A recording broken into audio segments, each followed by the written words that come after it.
and Muslim organizations which suggest that compassionate imagining is being taken very seriously. I know if something is going wrong in the Middle East, or they need to supply medical support or whatever assistance to African countries in the north because of hunger and poverty, or in the Middle East, then it happens that compassionate imagining is actually exercised by many organizations, which to me says that that's not a practice which is alien to the Islamic discourse and to many people. And hospitality, I specifically use Derrida's understanding of hospitality, not just of welcoming the other in a neo-Kantian fashion, that I have to welcome you. You should be welcome already, Derrida says.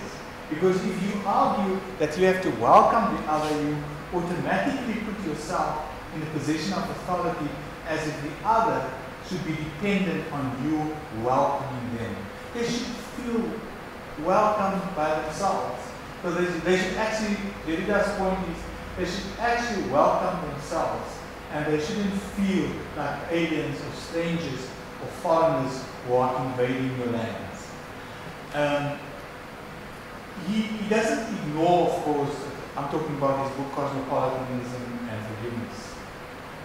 He obviously doesn't ignore the recourse to the law of the country and how citizens, and even those who come from somewhere, have to abide to the law of the country. He doesn't ignore that. But he's making quite a bold move in the book, which brings me into trouble because I buy into that all the time. It got me into trouble at Oxford and will probably get me into trouble again. Derrida says that hospitality means nothing if it's not accomplished by forgiveness. In other words, you cannot say that somebody else is welcome despite even recognizing that I have to engage with the improbable. And if I have to interpret that further, Derrida says that the encounters that you might have experienced, and I'm using my own example as a South African, the encounters that I might have experienced, and I call it an encounter with what might be called racist South African people, those encounters might also be taken as encounters which have to be looked at with a new re-beginning in mind. So there has to be a semblance of forgiving even the improbable, whether you are even reluctant to forgive. And that's not suggesting that you need to forget.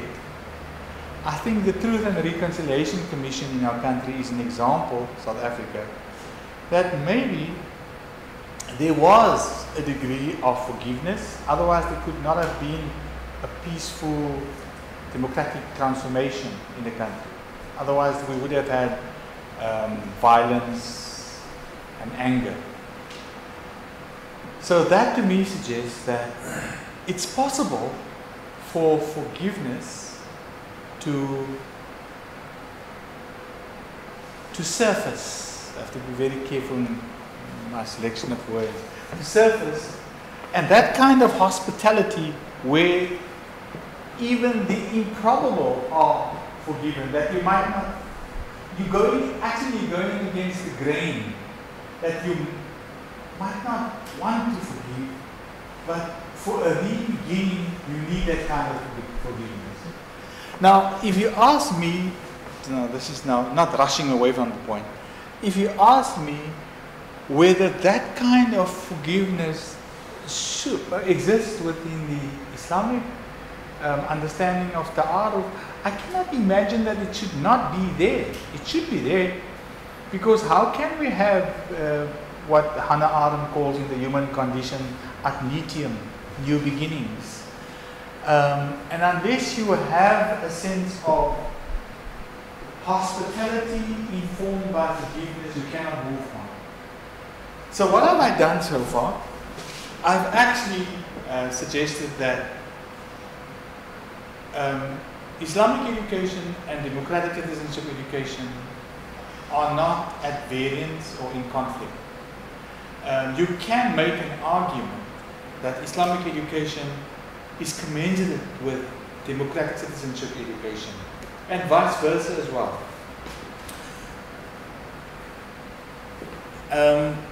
And this brings me to my next point. How long do I have still? 30 minutes, okay, that's good. I wanted to, before I move on to the next point, I wanted to do what I did at Oxford, where we had that quite provocative conversation. And maybe I must just mention, the idea of that provocative conversation was about forgetting. There was a moment in my talk where we used the word forget, but it's not actually forgetting in the sense that you must forget the past. That can never happen. Or you must temporarily suppress the past or expunge it. It was more a concept that we used called oblivion. It's not forgetting, it's not suffering from amnesia, and it's not a form of denial. We don't have the language for it. But it has something to do with oblivion. Because if I'm constantly going to be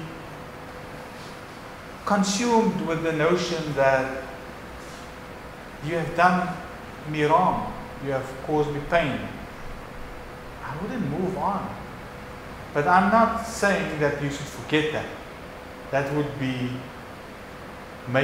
make me culpable of advocating for denial, and I don't want to go there. What I would advocate for is a form of oblivion. It's not a temporary forgetfulness either. It's somewhere there, but it's also not there. So, in a way, I've become like Derrida.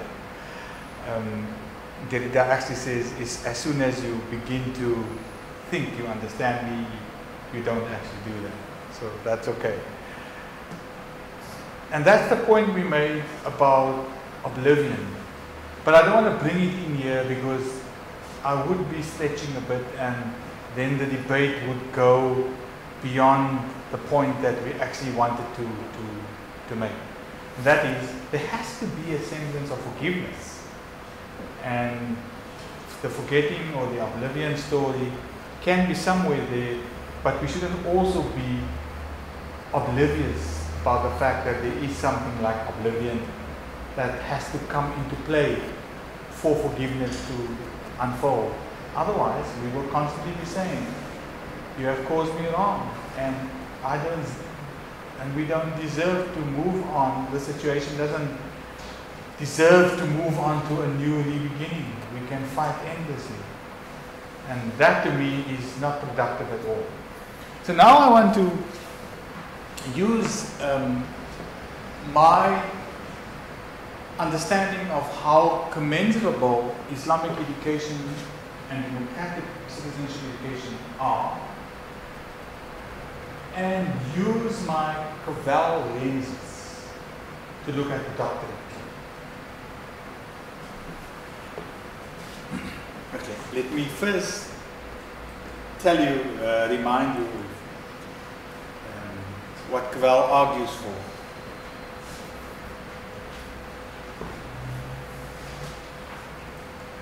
I'll put everything on. And that is what Cavell means with the idea of skepticism. It's something like this.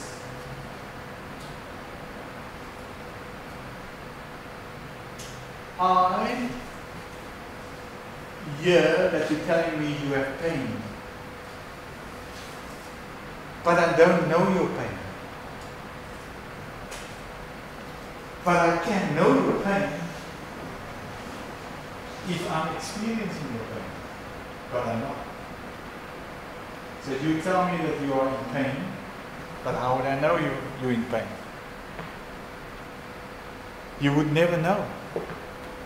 But still you know that I'm in pain because I tell you, I reveal my pain to you. Now, if I take that particular analogy, conceptually, what Cabral is saying, that there can be moments when I might be attached to you. So I might relate to you, I might find resonance in how you feel, how you live, how you explain concepts. But there might also be times when I might be detached from that very practice. And that kind of skepticism, I'm attached and then I'm detached, happens simultaneously.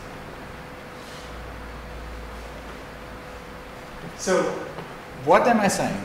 I'm using this particular lens to look at if the doctorate in the modern age is going to consider looking at concepts which are understood to be provocative, like Islamic education or a maximalist understanding of it. And if you want to look at how Islamic education in a maximalist way can be reconciled with democratic citizenship education, some will say, but that particular connection might not be okay with you. So it can be fun with you for a while or not. So you might find it abhorrent, or you might find it ridiculous or ludicrous. And it can be that you might connect your work with aspects of what you even experience or counted as provocative. But that wouldn't minimize it would minimize your level of scholarship if you don't engage with that which seems to challenge you. So although you want to reject it, although you want to momentarily detach yourself from it, it might just be useful to attach yourself, because if you don't attach yourself to it, you might not deal with a particular encounter which is so prevalent in the modern world today. It's like telling me, maybe this is also provocative, it's like George W. Bush saying, but I don't want to negotiate with the terrorists.